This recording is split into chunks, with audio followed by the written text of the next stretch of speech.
La noticia requiere profundidad. En Notimundo están los protagonistas de la noticia. Así es, a esta hora está en línea directa con nosotros el economista Julio José Prado, el exministro de Comercio Exterior. Señor ministro, bienvenido a Notimundo Estelar. Le saluda Freddy Paredes. Buenas tardes. Buenas tardes, Freddy. Muchísimas gracias por la invitación. Saludos a ustedes y a Mari Carmen. Gracias por su tiempo, ministro. Se ha cumplido los 100 días de gobierno en materia de comercio exterior, de producción. ¿Qué se ha hecho en el país? Por favor. Sí, Freddy. Bueno, hemos tenido avances importantes en estos primeros 100 días, sentando las bases de lo que vamos a seguir trabajando de aquí en adelante. Pero hay ya algunos hechos concretos que podemos mencionar, ¿no? Le voy a comenzar a mencionar algunos de ellos dentro de las grandes áreas que manejamos. Tengamos en cuenta que en este ministerio manejamos los temas de industrias, de productividad, los temas de comercio exterior, los temas de atracción de inversiones y de promoción y los temas de pesca y agricultura. En cada uno de ellos tenemos ya hitos que contar muy específicos durante estos 100 primeros días. Por ejemplo, comentarle, ¿no es cierto?, en la cartera relacionada con los temas de inversiones, que hemos logrado atraer una cantidad muy importante de inversiones locales e internacionales a través de la figura de lo que llamamos los contratos de inversión. Estos son contratos de inversión que le garantizan a los inversionistas estabilidad tributaria, legal, normativa, ¿no es cierto?, durante el plazo de vigencia del contrato. Hemos firmado durante los 100 primeros días alrededor de $700 millones de nuevas inversiones en esta figura de los contratos, ¿no?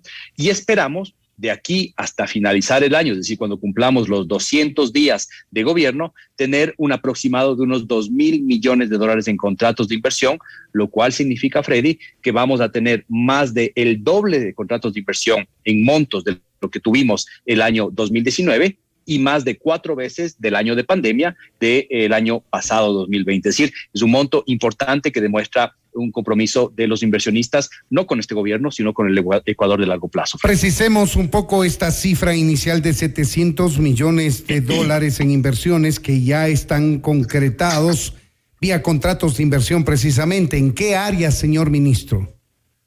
Sí, le puedo comentar en términos generales que de los 700 millones, 465 millones específicamente están en el área de minería, y estas empresas, ¿no es cierto?, privadas se han comprometido a generar solamente por esos contratos que estoy mencionando 2,000 puestos de trabajo nuevos durante el contrato de concesión. Otro sector importante en el cual se está invirtiendo estos contratos es de manufactura por $161 millones.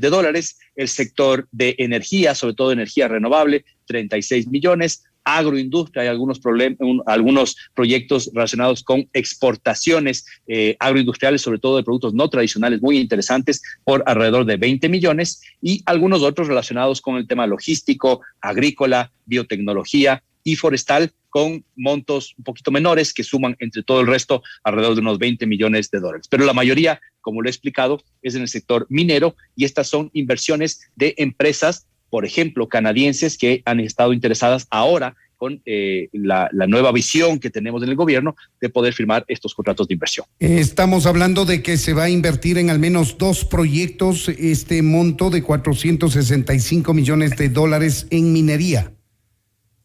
Correcto. Si no estoy equivocado, Freddy, son en realidad 3 proyectos. Uno muy grande de alrededor de $400 millones de minería en la zona de Imbabura. Hay otro proyecto que va a estar localizado en la zona de Zamora, y algunos otros pequeños que están en fase también de exploración. Todos estos proyectos, o la gran mayoría de ellos que he mencionado en minería sobre todo, son proyectos relacionados con exploración minera, lo cual es interesante, porque una vez que pase la fase de exploración, si todo sale bien, pues entrarán a la fase de producción, y ahí habrá inversiones mucho más grandes, que pueden llegar a ser de 2,000 millones, 3,000 millones, dependiendo de los casos. Así que esto es lo que estamos viendo por ese lado.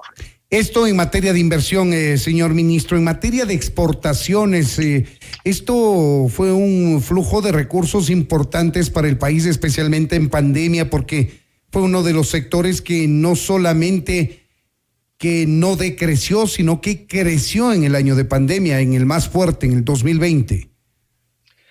Es así, Freddy. En términos generales, el sector de minería está atrayendo grandes inversiones, pero está ya comenzando a generar una buena cantidad de exportaciones, que son exportaciones no tradicionales para el país. Y si bien el año anterior el crecimiento fue importante, pero todavía estuvo por debajo de los $1,000 millones, lo cual lo coloca entre los principales productos de exportación del Ecuador, para este año 2021, las estimaciones del propio sector son que podría estar por encima de los $1,500 millones en exportaciones del sector minero.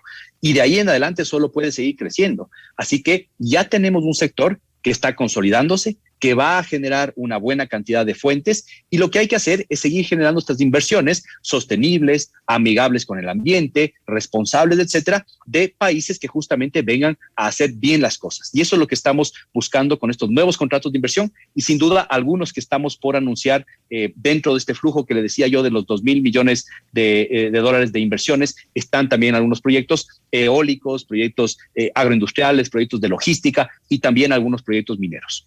¿Qué hay de la exportación de otros productos, excepto el petróleo, economista Prado?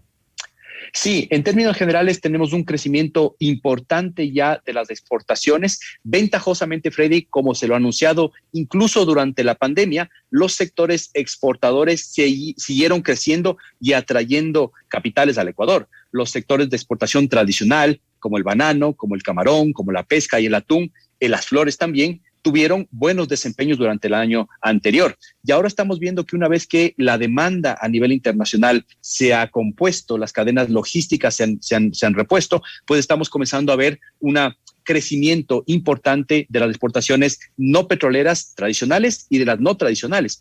Hay sectores no tradicionales, Freddy, que estamos viendo que comienzan a despuntar también en varios temas frutícolas, sobre todo, que antes no eran tan interesantes y ahora lo están siendo. Por ejemplo, le menciono algunos de ellos. Todo este tema relacionado con el brócoli está creciendo muchísimo. También el tema de las uvillas es un sector bien interesante, y creemos que también un sector que tiene un potencial a futuro, todavía no, pero a futuro tendrá en un par de años un potencial interesante, es todo lo que tiene que ver con el cáñamo medicinal, en donde hay unas inversiones importantes que están comenzando a realizarse, y sin duda que ahí veremos algo también a futuro. ¿Qué pasa con el camarón, con el banano, con las exportaciones tradicionales del país, señor ministro? ¿Tuvimos algún problema coyuntural ciertamente a nuestro principal destino, que se ha convertido China para el camarón, por ejemplo? Correcto, Freddy. El año anterior tuvimos una problemática porque en medio de la pandemia, lastimosamente, la aduana china tomó la decisión, unilateral en este caso, de suspender las exportaciones de camarón durante un tiempo. Eso afectó el año anterior muchísimo, a pesar del crecimiento importante que tuvo el camarón, afectó puntualmente a varias empresas, sobre todo las más grandes exportadoras de camarón. Este año, durante el último mes y medio, hemos estado en conversaciones con las autoridades chinas, con la Embajada del Ecuador en China y con la Embajada de China en el Ecuador, muy cercano, para evitar que esto vuelva a suceder. Y hemos tomado todas las medidas de bioseguridad, control de las cajas, vacunación prioritaria anticipada, ¿no es cierto?, hace 2-3 meses al sector camaronero para que no se vaya a paralizar las exportaciones de camarón, y tomar todas las medidas de bioseguridad. Esto ayudó para que no se vayan a suceder lo mismo que nos sucedió el año anterior, y lo que hemos tenido es simplemente algunos casos puntuales en los cuales hemos tenido problemas con contenedores muy puntuales, pero de ninguna forma ha afectado a la exportación del camarón. Así que sigue creciendo, y esto es parte de la estrategia justamente de buscar más acuerdos comerciales sostenibles en el mundo, porque hoy por hoy, por ejemplo, Freddy, por mencionar alguna cosa, nuestros productos exportables a Rusia, a Estados Unidos, a la China, a Corea y otros mercados muy grandes del mundo no entran con preferencias arancelarias, y podríamos tener una duplicación, triplicación incluso de las exportaciones ecuatorianas hacia esos mercados, si es que pudiésemos tener un acuerdo bien negociado a largo plazo. Esto precisamente nos lleva a hablar de los acuerdos de libre comercio, de los acuerdos comerciales bilaterales, multilaterales que está impulsando el Ecuador, economista Prado. Correcto, Freddy. Una de las líneas estratégicas que nos hemos propuesto es poder abrir más Ecuador al mundo. Y tenemos una meta puntual, Freddy, que la quiero comentar por primera vez en un medio de comunicación. Nosotros tenemos 40% de nuestra oferta exportable está cubierta por acuerdos comerciales en los cuales nos beneficiamos de acceso con arancel cero o casi cero en la mayoría de mercados. Solo 40%. Por comparar algo, el mercado chileno o la economía chilena tiene 95% de sus exportaciones con esa cobertura, y Colombia y Perú tienen alrededor del 70-80% de cobertura, es decir, el Ecuador está muy, muy bajo. ¿Cuál es nuestra meta? Al menos llegar en los próximos años, es decir, a un 60% de cobertura de la oferta exportable del Ecuador que tenga acceso a mercados con preferencias arancelarias. Por eso tenemos que ir caminando. ¿Cuál es el primer hito que tenemos en esta línea, digamos, que hemos hecho para poder avanzar sobre acuerdos comerciales? México. Usted habrá visto, la semana pasada viajó el presidente Lasso directamente con una comitiva de la cual yo hice parte, con el canciller, para poder destrabar el acuerdo con México. Estamos en buen camino. Esto nos llevará a la Alianza del Pacífico y después tenemos una serie de acuerdos comerciales. Por ejemplo, el día de hoy me reuní con la embajadora de Canadá, con la embajadora de República Dominicana y con la embajadora de Panamá para delinear cuál sería la hoja de ruta con esos países también, porque queremos un acuerdo comercial con nuestros principales socios y también con países con los cuales hoy por hoy tenemos un intercambio que no es tan grande, pero que puede ser muy importante en el futuro. ¿Qué pasa con la cuenca del Asia-Pacífico, con Rusia, con China, que son mercados gigantescos? Sí, primero, fíjese usted, un tema muy importante es que tenemos que negociar la entrada del Ecuador como un miembro pleno a la Alianza del Pacífico. ¿Por qué es tan importante la Alianza del Pacífico? Porque es un grupo, ¿no es cierto?, con una visión empresarial, con una visión de largo plazo de ampliar mercados. No es un grupo político, sino más bien con una visión de mercado, de comercialización, que se junta Chile, Colombia, Perú y México. Y el Ecuador quiere ser el quinto miembro pleno de la Alianza del Pacífico. Ese acuerdo de la Alianza del Pacífico nos permite tener relaciones, por ejemplo, con Singapur, con Nueva Zelanda, con Australia, con todos los países que están en la cuenca del Pacífico asiático. Y es muy importante que estemos ahí. Y del otro lado también acuerdos comerciales, como usted lo ha dicho, con Rusia, con China, con Corea del Sur, son muy importantes porque podemos tener una complementariedad importante con esos países para ampliar la oferta exportable y también traer algunos productos que fabrican esas economías con precios mucho más competitivos de lo que tenemos ahora y traer materias primas para que lo utilicen los sectores industriales también. Pero esos acuerdos son a mediano y quizá largo plazo, economista. Lo más cercano parece ser el acuerdo comercial con México, que le va a dar otro impulso el presidente Guillermo Lasso con una nueva visita a México en la cumbre de la CELAC, si no me equivoco. Y eso que abre la puerta para el ingreso a la Alianza del Pacífico. Y no podemos perder de vista nuestro principal socio comercial, que es los Estados Unidos, y que ya está en una ruta directa a la firma de un acuerdo. Pues sin duda, el acuerdo comercial más cercano que tenemos, creemos que es el acuerdo comercial con México. La intención es cerrarlo y ahora una vez que hemos ratificado al más alto nivel la intención de México y el Ecuador de avanzar, lo podemos cerrar hacia final de año. De hecho, el presidente Lasso estará viajando nuevamente a México a mediados de septiembre, es decir, de este mes, para poder hacer un seguimiento de lo que está pasando con este acuerdo comercial.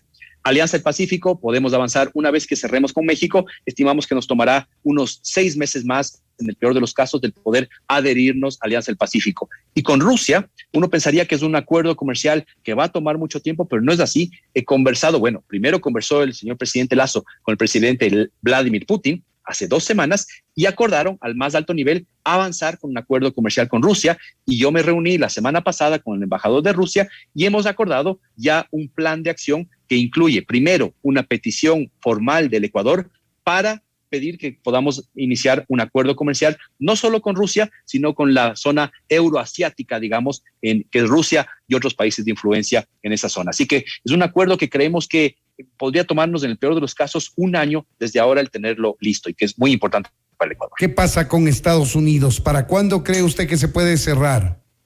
Correcto. Estados Unidos, vamos en el camino correcto, pero lastimosamente, Freddy, sí es cierto que con Estados Unidos los tiempos políticos son complejos y sobre todo hemos perdido el tren, ¿no es cierto?, de que tenía América Latina, en el cual se embarcaron el resto de países hace 15 años. 15 años nos ha tomado volver a una potencial mesa de negociación. Pero vamos bien. Estamos ejecutando lo que ya llamamos el protocolo de primera fase. Hemos acordado con el Departamento del Comercio en una visita oficial que tuvimos en el Ecuador hace 2 semanas, tener un protocolo de segunda fase que nos acerque cada vez más a ese acuerdo comercial, de tal forma que cuando el Congreso de los Estados Unidos, el Senado de Estados Unidos, diga, estamos listos para firmar un acuerdo comercial con Ecuador, pues nosotros estemos con los, como diríamos, Freddy, con los cuadernos igualados y nos permita avanzar rápidamente ahí. Así que Hemos expresado la voluntad del Ecuador de tener un acuerdo comercial a largo plazo con Estados Unidos y estamos avanzando en esa ruta, ¿no? ¿Y qué pasa? ¿Para cuándo queda la reunión del Consejo de Comercio que estaba prevista antes de la pandemia y que se suspendió y que ahora debería retomársela? Sí, esto lo hemos acordado también ya, Freddy. En la reunión de comercio, el council que se llama de inversiones y de comercio, el TIC en inglés, va a ser, estamos planificándolo seguramente para diciembre o a más tardar enero del próximo año. Ese es va aquí. a ser aquí en el Ecuador. Ese va a ser aquí en el Ecuador. Ese va a ser un hito muy importante. Un hito preliminar que tenemos que tener ya dentro de, yo estimaría durante este mes, es una reunión mía con la embajadora Catherine Tai, que es la ministra, digamos, ¿no es cierto?, de Comercio Exterior de los Estados Unidos. Ya tuvimos una reunión viceministerial, ahora vamos a elevar a nivel de ministros, ¿no es cierto? Y después tendremos esta reunión y el acuerdo de segunda fase que hemos anunciado. Así que estamos avanzando por esa vía. En términos generales, ministro, en estos 100 días de gobierno, ¿usted considera que en materia de comercio exterior, de inversiones, que es la cartera que le compete a usted, se ha avanzado a buen ritmo, se han concretado acciones, hemos barajado hechos y también previsiones que tiene el gobierno? Mire, Freddy, me faltaba comentarle un hecho adicional que se ha logrado en la cartera de industrias, ¿no es cierto?, que es muy importante, que es el tema arancelario. Hemos logrado, ¿no es cierto?, la reforma arancelaria para bajar aranceles más importante de la última década. 667 partidas arancelarias, es decir, productos en el Ecuador han bajado prácticamente a cero el arancel, sobre todo para materias primas, insumos y bienes de capital. Esto se está reflejando ya desde ahora en reducciones de costos para materias primas que son importadas y se va a reflejar, esperamos, dentro de los próximos meses en mejores precios para los consumidores. Ese uno. El segundo, ya hemos puesto en marcha el Consejo de Competitividad, Emprendimiento e Innovación, que se llama el CONEIN, que es el que está encargado de hacer la agenda de competitividad de largo plazo del país. Entonces, Freddy, abrimos la economía, trabajamos en la agenda de competitividad interna al mismo tiempo para poderles llevar a estas industrias para que sean más competitivas y que aprovechen los acuerdos comerciales que vamos a firmar. En el tema de inversiones, vamos rompiendo récords en realidad, ¿no es cierto?, importantes, 700 millones en los primeros 100 días y una carpeta de proyectos de 2.000 millones que los cerraremos hasta finalizar el año. Y en el tema de pesca, no quiero olvidarme de eso, en el tema de pesca, estamos por sacar el reglamento de la ley de pesca, que era un tema muy importante que venía atrasado casi un año y lo estamos sacando ya en los 100 primeros días o casi dentro de los 100 primeros días, simplemente para revisar y socializar la última parte. Así que, Freddy, decirle, además del tema de la vacunación, que ha sido un hito histórico en el sector productivo, esta alianza que se ha creado entre el sector público-privado, academia, en el cual un bien público, que es la vacuna, se le ha entregado a las empresas y a la academia para que pueda vacunar. Y no hemos tenido, recordemos de esto, Freddy, no hemos tenido un solo escándalo, nada de vacunados VIP, vacunados Gold. Si replicamos ese ejemplo en el futuro y lo llevamos a nivel productivo, a nivel de inversiones, a nivel de reactivación, imaginen lo que podemos hacer juntos si trabajamos de la misma forma que lo hicimos de la vacunación. Así es, el secreto es retirar la ideología de todos este tipo de cosas que nos une a los ecuatorianos y que son necesarias. Queremos agradecer al economista Julio José Prado, él es ministro de Comercio Exterior. Muchas gracias por habernos atendido, señor ministro. Muchas gracias, Freddy. Simplemente decirle un mensaje final con el gran empuje que tenemos de parte del presidente Lasso, con el apoyo que tiene la ciudadanía y con esta visión no dogmática, sino muy práctica, muy ejecutiva. Hemos sentado las bases de estos primeros 100 días, pero evidentemente no es suficiente. Tenemos que avanzar muy rápido y tenemos una agenda ya para los 200 días que será igual de ejecutiva, igual de rápida que estos primeros 100 días. Muchísimas gracias. Que así sea, señor ministro. Muchas gracias. Esto es Notimundo, amigos. Gracias. Siempre bien informados.